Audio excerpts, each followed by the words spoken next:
Pits India act 1784 గురించి మీరు క్రింది స్టేట్మెంట్స్ని గుర్తించండి అని క్వశ్చన్ అడుగుతారు. ఎందుకు పిట్స్ ఇండియా యాక్ట్ 1784 అని పిలుస్తున్నారు అని క్వశ్చన్ అడుగుతారు. పిట్స్ ఇండియా యాక్ట్ ద్వారా భారతదేశంలో ఏ పరిపాలన స్టార్ట్ అయింది అని క్వశ్చన్ అడుగుతారు. ఎలా క్వశ్చన్ అడిగినా ఆన్సర్ చేసేలా ఈ కాంటెంట్ ఉంటుంది. వీడియోని లైక్ చేసి మీ మిత్రులకు షేర్ చేయండి. మీరు ప్రిపేర్ అవుతున్నటువంటి కాంపిటేటివ్ ఎగ్జామ్స్ కోసం icon India live classes, materials, వీటితో పాటు ఎగ్జామ్ సిరీసెస్ని అందిస్తూ ఉంది. సో దీనికోసం మీరు ఐకాన్ ఇండియా యాప్ని డౌన్లోడ్ చేయండి. భారతదేశాన్ని ఈస్ట్ ఇండియా కంపెనీ పరిపాలన చేస్తూ ఉన్నప్పుడు భారతదేశంలో ఎలా పరిపాలన ఈస్ట్ ఇండియా కంపెనీ చేయాలి అని చెప్పేసి తీసుకొచ్చినటువంటి చట్టమే పిట్స్ ఇండియా యాక్ట్ 1784.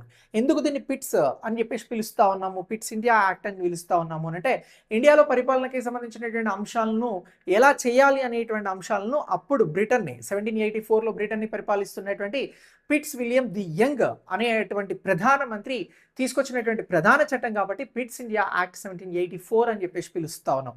సో ఇలా ఈ చట్టం ఏదైతే ఉందో ఇది భారతదేశంలో కంపెనీ రూల్ని డయార్కీ సిస్టమ్ ద్వంద్వ పరిపాలనగా ఇంట్రడ్యూస్ చేయడం జరిగినది.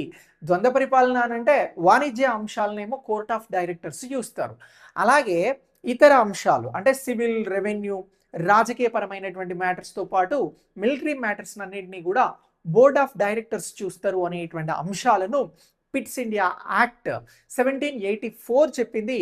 సో ఇలా డయార్కీ సిస్టమ్ ద్వంద్వ పరిపాలన భారతదేశంలో అధికారికంగా కంపెనీ రూల్ ద్వారా మొదలైంది అనేటువంటి అంశాన్ని గుర్తుంచుకోవాలి. మరి అంతకుముందు ద్వంద్వ పరిపాలన భారతదేశంలో ఏమైనా ఉండిందా అంటే ఉండింది అనఫీషియల్గా. సో ఏదైతే బాక్సర్ యుద్ధం జరిగిందో 1764 తర్వాత 1765 అలహాబాద్ ట్రీటీ ద్వారా అధికారం వచ్చినప్పుడు ఇక్కడ రాబర్ట్ క్లైవ్ అనే అతను భారతదేశంలో ద్వంద్వ పరిపాలన స్టార్ట్ చేస్తాడు. కానీ ఈ ద్వంద్వ పరిపాలన 1772లో వారెన్ హేస్టింగ్స్ రద్దు చేస్తాడు అనేటువంటి అంశాన్ని కూడా మీరు గుర్తుంచుకోవాలి. ఎగ్జామినేషన్ పాయింట్ ఆఫ్ వ్యూలో ఇంపార్టెంట్. ఇలాంటి మోర్ కాంటెంట్ నేను ఎప్పటికప్పుడు అందిస్తూ ఉంటా. వీడియోని లైక్ చేసి మీ మిత్రులకు షేర్ చేయండి. Thanks for watching.